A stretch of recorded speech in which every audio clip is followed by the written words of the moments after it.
Magandang araw po sa ating lahat. Welcome dito sa ating pagtatanim mga kaibigan. No?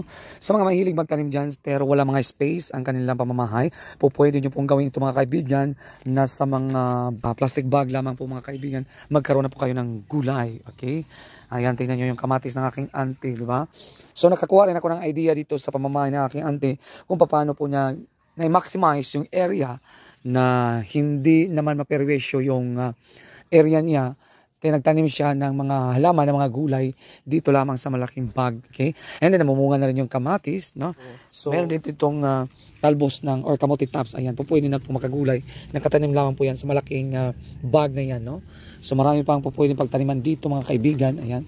So simple lamang ang paggugulay-gulay dito mga kaibigan. Ayan, tingnan niyo po yan. Diba? Malago. So meron ng pwede na tayo makapag-harvest dito mga kaibigan. Diba? So, diskarte lamang po paano po tayo magkaroon ng gulay na chemicals free. Okay? And then marami pa ito nakahanda mga bags na pagtataniman mga kaibigan. So, ito naman yung papaya. May papaya din dito. O, tingnan niyo po. So, ito naman, nakahanda na po ito para pagtaniman ng mga halaman o ng mga gulay. So, hindi ko alam kung anong itanim dito ng aking auntie. Pero nakaprepare na po ito mga bags na ito. And then, as soon as mayroon na pong binhi or seedlings, ay pupuin na po itong taniman. So, napakasimple lang mga kaibigan. Tingnan niyo po, di ba?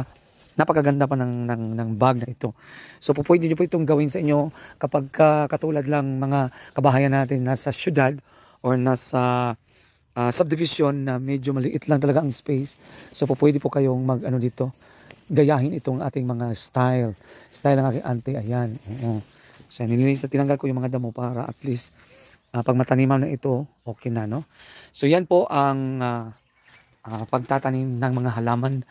Naway nakakuha po kayo ng mga idea mga kaibigan kung paano po ba magpalago ng mga halaman. Ayan. So nilinisan natin yung bag. Ayan. So may mga kangkong din siya dito. Ayan. So instead na bibili pa tayo, so pwedeng ilang buwan mo lang ngayon, ay hindi na natin kailangan bumili ng mga gulay. Na ang mamahal pa naman ng gulay ngayon sa palengke, di ba?